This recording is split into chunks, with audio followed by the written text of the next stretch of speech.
Okay, thanks for joining me again. This is going to be a review for human resource management. In the description of the video, I'll put citations and the information about the textbook. But we're going to review Chapter 9, Employee Development. So the first thing we want to do is review our learning objectives. So our first learning objective in Chapter 9 is 9.1. In Chapter 9, Section 1, we're going to explain how employee development contributes to strategies related to employee retention, development of intellectual capital, and business growth. In Section 9.2, we will discuss the steps in the development planning process. In 9.3, we will explain the employees and company's responsibility in planning development. In Section 9.4, we will discuss current trends in using formal education for development. And this is important actually because if you're interested in learning about anything in employment law, anything really to do with human resources, I believe 9.6 will probably be a pertinent part of the chapter, only because both students, HR professionals, and instructors, HR instructors, are going to need to know what kind of academic and skill development is going to be needed in the current and upcoming job markets. All right, 9.7 will be develop successful mentoring programs. 9.8 will describe how to train managers to coach employees. 9.9 will discuss what companies are doing to melt the glass ceiling. And last learning objective is 9.10. We'll be using the 9-box grid for identifying where employees fit in a succession plan and construct appropriate development plans for them. Okay, so I like to try to keep my videos pretty short, about 5 apiece, 5 minutes each, give or take. Sometimes I'll go a little bit longer. I'm actually going to try and pull this one to 10 minutes, but then longer than that, YouTube starts to give me some complications and obstacles. And maybe when I take my winter break this semester, I'll iron some of that stuff out so my videos can be longer for people that want the complete lecture.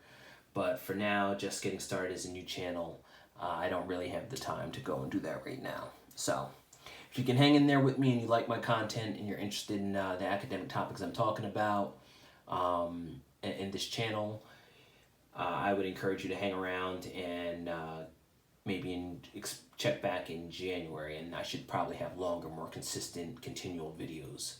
All right? So let's start with our introduction for the chapter. The chapter opener illustrates the key role that human resource management plays in determining the survival, effectiveness, and competitiveness of U.S. business. Okay.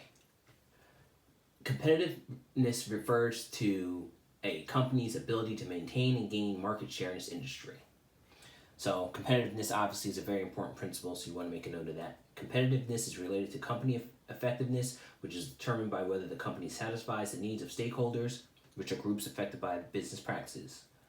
Important stakeholders include stockholders who want a return on their investment, customers who want a high-quality product or service, employees who desire interesting work and reasonable compensation for their services. The community, which wants the company to contribute to activities and projects and minimize pollution of the environment, is also an important stakeholder. Companies that do not meet stakeholders' needs are likely to have a competitive advantage, are unlikely to have a competitive advantage over other firms in their industry. Okay, so that was our first learning objective.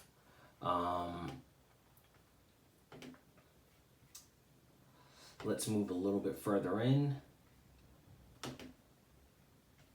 Our next point in 9.1 would be development and training. Explain how employee development contributes to strategies related to employee retention, development of intellectual capital, and business growth. Development and training. Development refers to formal education, job experiences, relationships, and assessment of personality and abilities that help employees prepare for the future. As the Donovan Turkey example in the chapter opener illustrates, We haven't done that, but I will make a note to go back and make a special section for that. Companies who recognize the importance of employee development support the necessary processes for employees to grow, such as goal setting and development conversations.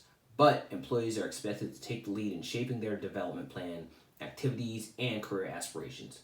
Because it is future-oriented, development involves learning that is not necessarily related to the employee's current job. I guess a good way to think about this is, the job you do in comparison to the job that you are seeking your academic, career in. Traditionally, training focuses on helping employees' performance in their current jobs. Development prepares them for other positions in the company and increases their ability to move into jobs that may not yet exist.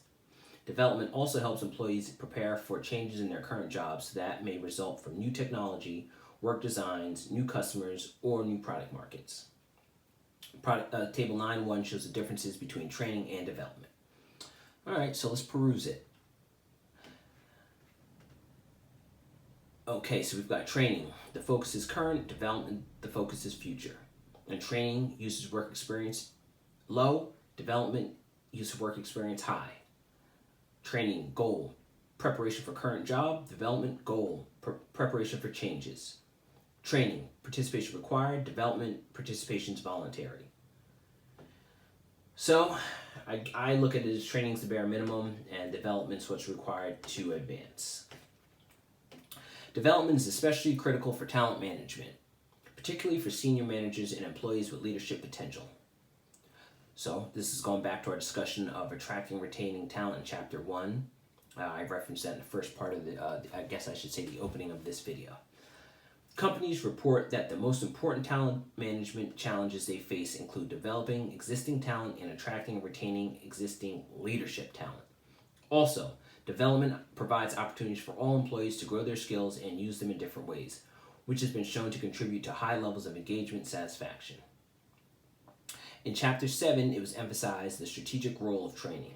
As training continues to become more strategic, example related to business goals, or better understood as related to business goals, the distinction between training and development will blur. Both training and development will be required and will focus on current and future personal and company needs.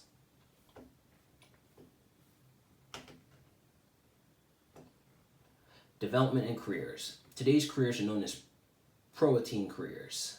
A protein career is based on, I might be saying that word wrong, it's Protean.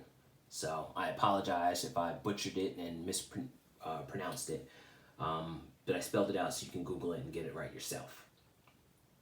It's based on self-direction with the goal of psychological success in one's work.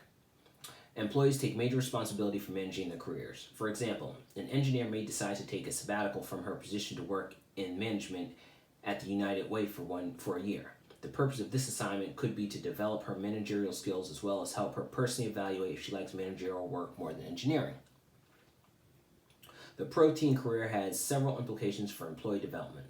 The goal of the new career is psychological success, the feeling of pride and accomplishment that comes from achieving goals that are not limited to achievements at work, such as raising a family and having good physical health.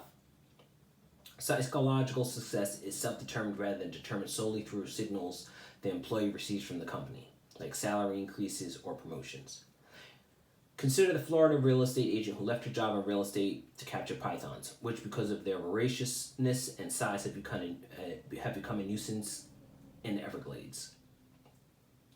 After reading about one of the snakes exploding when it swallowed a 6-foot alligator, she decided she wanted to help remove pythons from the area around the Everglades where they were considered invasive species. She made more money in real estate, but she feels her minimum wage job working for the Southern Florida Waste Management District Python Eradication Program is more satisfying and is a way to give back to the community where she was raised. She believes her work is more important and exciting than selling real estate because it helps protect the animals and birds in the Everglades.